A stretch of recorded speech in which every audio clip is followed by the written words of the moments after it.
राधे राधे। जय श्री कृष्णा।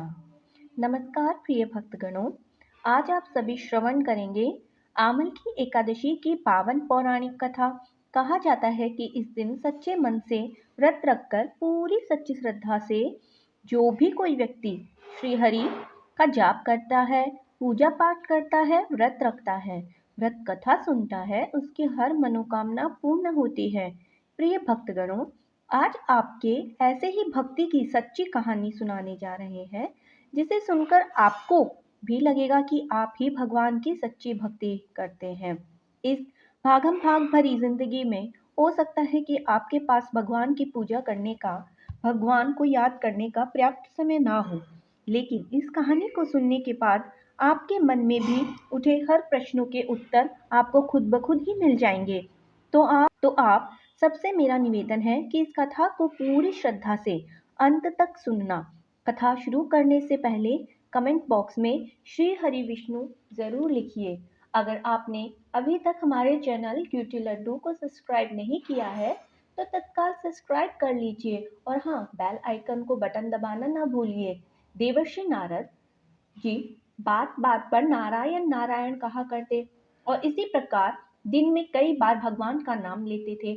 एक दिन उनके मन में यह विचार आया कि वह तो दिन भर भगवान का नाम लेते रहते हैं, इसलिए वही भगवान के सबसे बड़े भक्त हैं और उन्हीं की भक्ति सबसे बड़ी भक्ति है। यही सोचकर एक दिन देवर्षि नारद भगवान श्री विष्णु के पास पहुंचे और पूछने लगे, भगवान, आपको सबसे बड़ा भक्त कौन है? आप कृपया मुझे बतलाइए। देवर्षि नारद यह सोच रहे थे कि वह हर समय नारायण नारायण करते रहते हैं तो भगवान उन्हीं का नाम सबसे पहले लेंगे। लेकिन भगवान विष्णु कहने लगे, देवर्षि, जीवनपुर नामक ग्राम में रहने वाला एक किसान मेरा सबसे बड़ा भक्त है और उसका नाम भोला है। यह बात सुनकर नारद जी को बड़ा धक्का लगा, क्योंकि उनके मन में जो उम्मीद थी ना, वो टूट गई थी। वह तो सबसे बड़ा बस खुद को ही समझते थे। फिर भी उन्होंने एक बात का पता लगाने के लिए भगवान विष्णु से उस किसान उस किसान का नाम और पता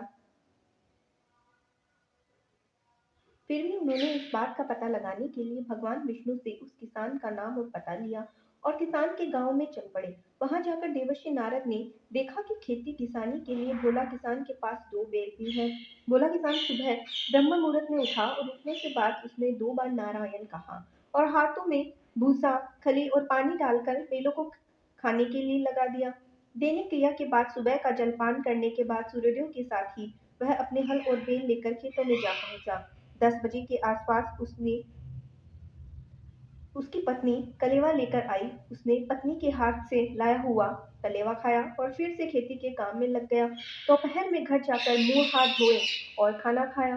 बैलों के लिए भी उसने भूसा, चारा और पानी रख दिया। इसके बाद भी वापस से खेत में जाकर काम करने लगा। ठीक सूर्यास्त से पहले उसने हल और बैलों के साथ घर वापस लौट गया। मुंह हाथ धोकर उसने रात का खाना खाया और 2 बार नारायण नारायण बोलकर वह सो गया।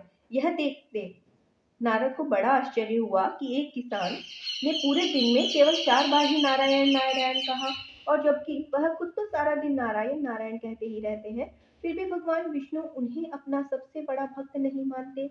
नारद जी ने फिर से वापस वैकुंठ में जाकर अपनी यह आशंका और अपना यह तो भगवान विष्णु को बताया और पूछा कि प्रभु, वह भोला किसान तो आपको दिन भर में भी याद नहीं करता। यहाँ तक कि उसने दिन भर में केवल 4 बार ही नारायण नारायण पुकारा।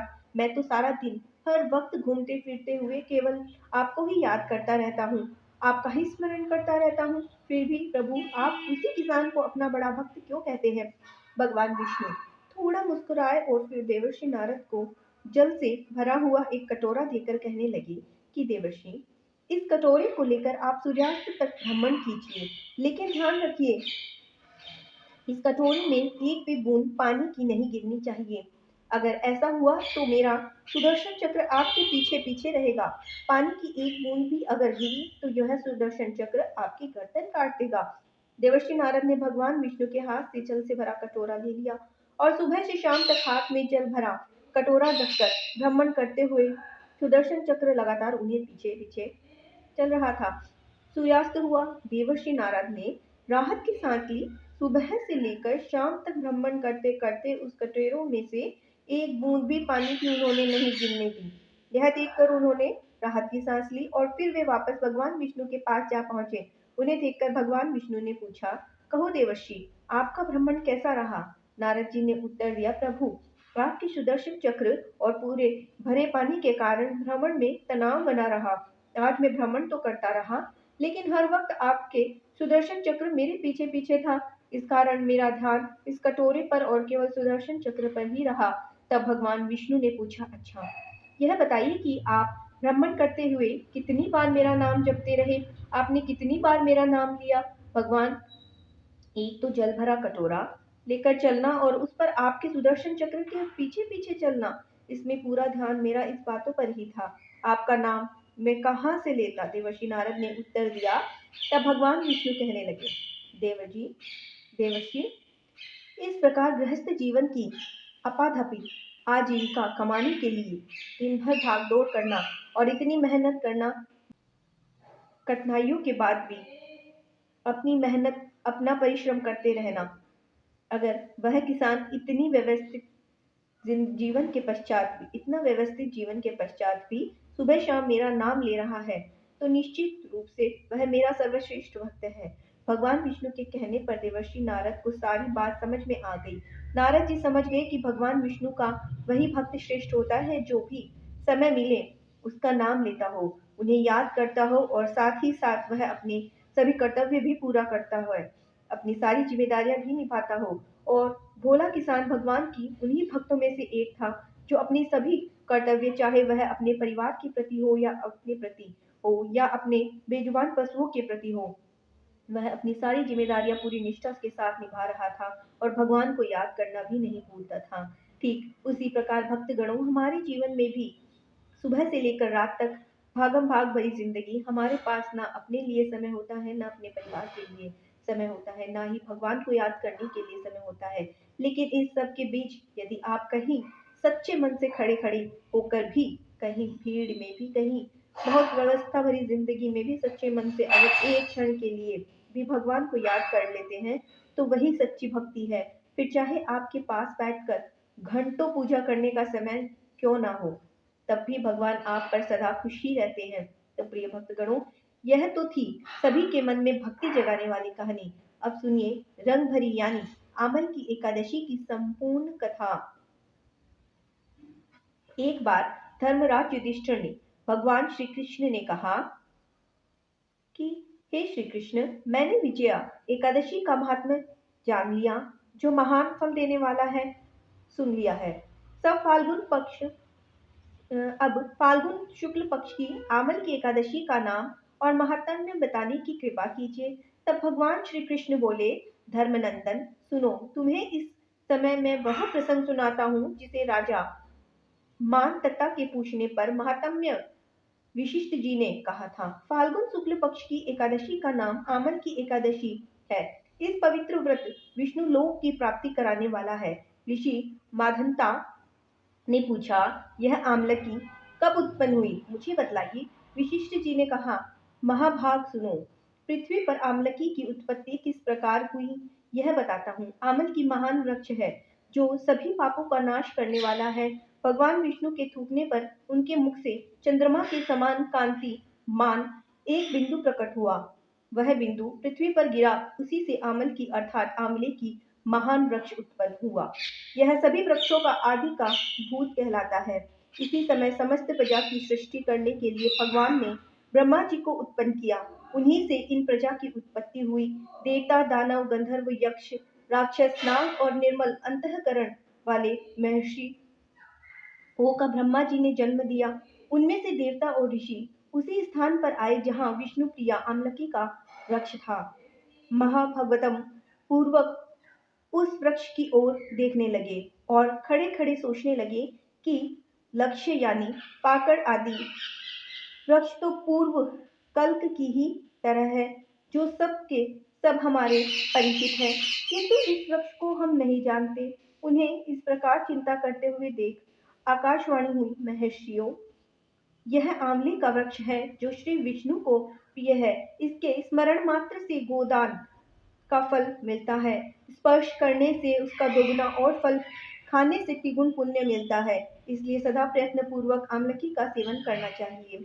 यह सब पापों को हरने वाला वैष्णव वृक्ष बताया गया है। इसके मूल में श्री विष्णु, ऊपर भाग में ब्रह्मा जी, स्कंध में परमेश्वर भगवान, रुद्र शाखाओं में मुनि, टहनियों में देवता, पत्तों में वस्तु, फूलों में मददगार और फलों में समस्त प्रजापति निवास करते हैं। आमल की सर्व देवमयी बताई गई है।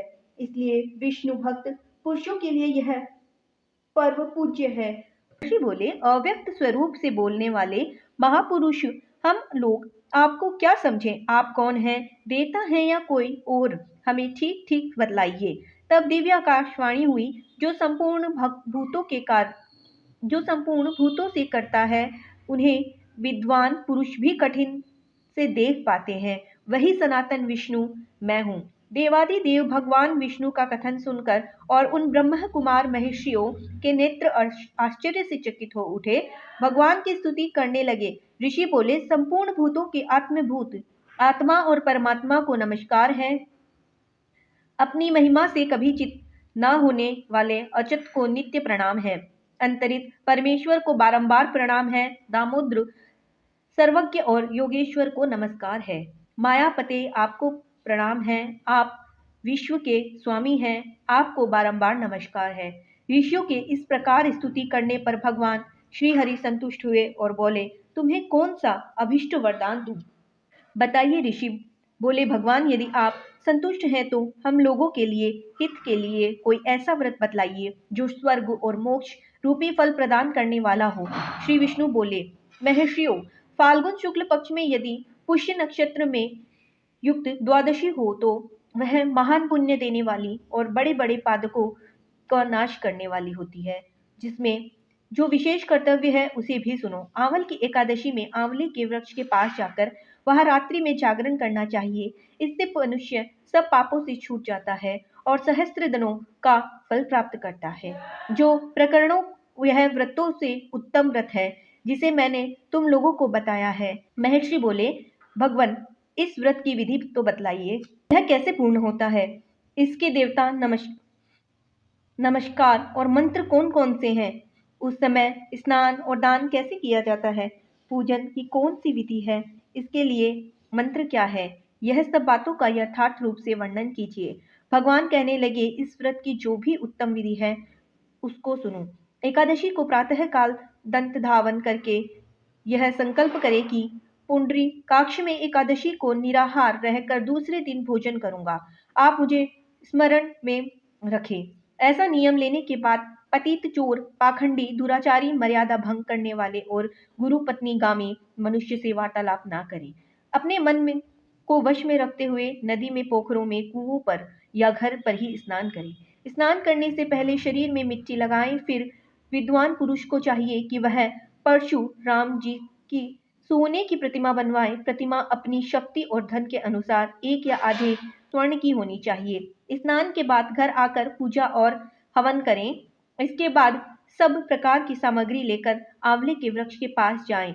वहां वृक्ष के चारों ओर की जमीन झाड़ बुहार लीजिए। लीप पोत कर शुद्ध करें। शुद्ध की हुई भूमि में मंत्र पाठ पूर्वक जल से भरे हुए नवीन कलश की स्थापना करें। कलश में पंचरत्न और दिव्य ग्रंथ आदि छोड़ दें। चंदन से उसको चिर्चित करें।